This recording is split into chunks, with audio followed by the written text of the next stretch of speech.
Alright, so today we're going to be talking about DSLR filming sound, and there's a couple different ways that you can record sound when using a DSLR camera for filming.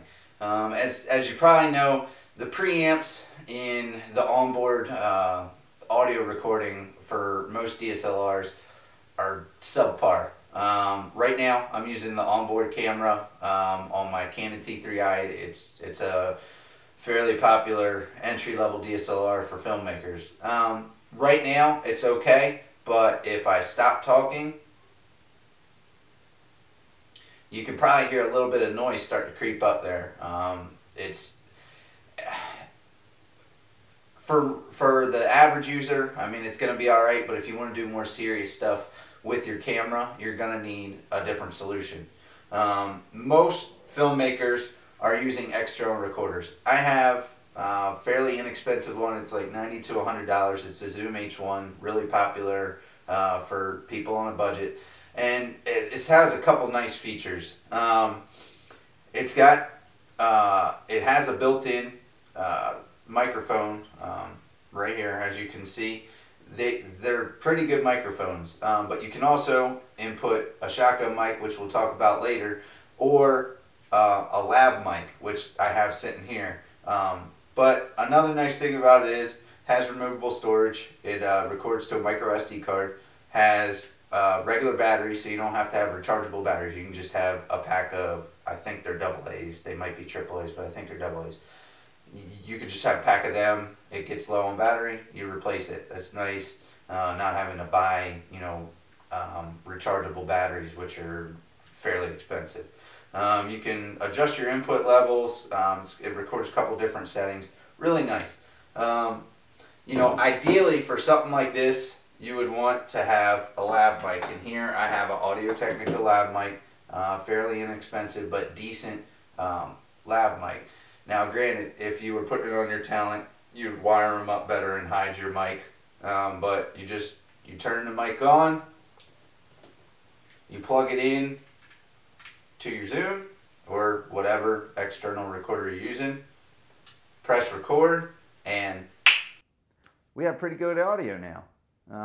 Another nice thing about this is once you get your talent mic'd up, instead of having something go wrong, you can plug a set of headphones into your external recorder, and now you can hear whether you have the right levels. And so you do this once you get your talent mic'd up, and just make sure everything's good before you start shooting. Okay, with this setup, I have my Rode VideoMic just plugged straight into my camera. Another thing about this is you're still using the camera's preamps, which are subpar, but you are using a higher quality microphone. Still, if you go quiet, you can probably start to pick up a little bit of noise when it goes silent, but it's a little better solution than using straight onboard audio recording, which can blow out real easy. The microphone is very easy to blow out. These Rode video mics, you can pick them up used anywhere between 125 and 150, I think. I'm not positive. It's a good quality microphone, and you can do some different stuff with it, which I'm gonna go over here next. But a little better solution than just running straight audio off your camera.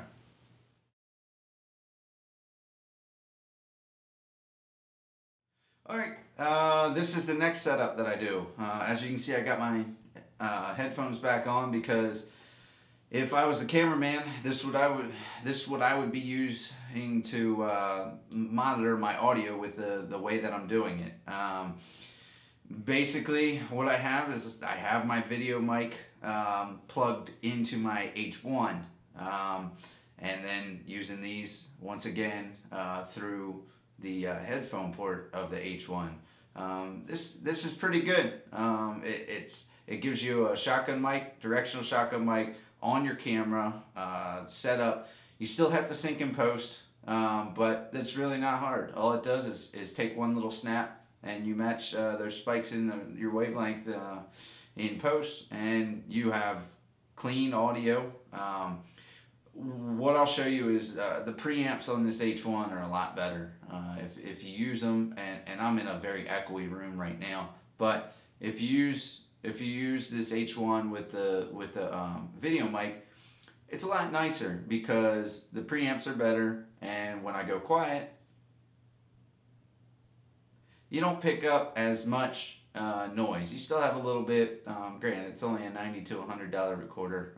It's not the greatest quality, but it does the job effectively for someone like me who doesn't need, you know, movie quality sound. I'm gonna go over one more setup using this right here, but it takes out the hassle, if you want to call it that, even though it's not really, but it takes out the hassle of syncing your audio in post. Alright, and this is the last technique. Essentially what I do is I have my VideoMic running into my H1, which I'm using the preamps of the H1 to try and overcome the preamps of the camera. I take the camera, T3i, I believe was the first one. The T2i might have been, but the T3i was the first one in the T series from Canon that has manual audio controls. So you go into your audio controls and take it off of auto, put it to manual. Then you go down to your slider, you take it all the way to the left. And then once you go all the way to the left, it will not record sound anymore. You bump it up to the right, one click. And that's going to take, you know, as much of the preamps of the camera out. But right now, I'm running just an auxiliary cable from your headphone port of your H1 directly into your microphone port of your camera. What this does is you don't have to sync and post anymore. You know, and you know, I'll let you be the judge of whether when I go quiet you can hear the noise from the preamps.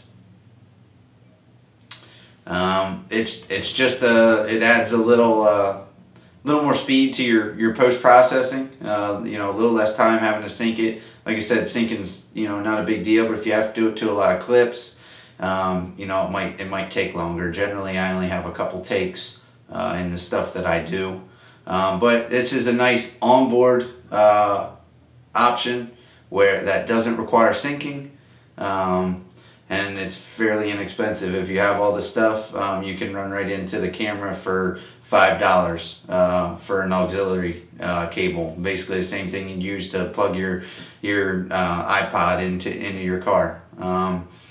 You know, it's like I said, you be the judge of what you think works. I prefer syncing in post, but that's just me.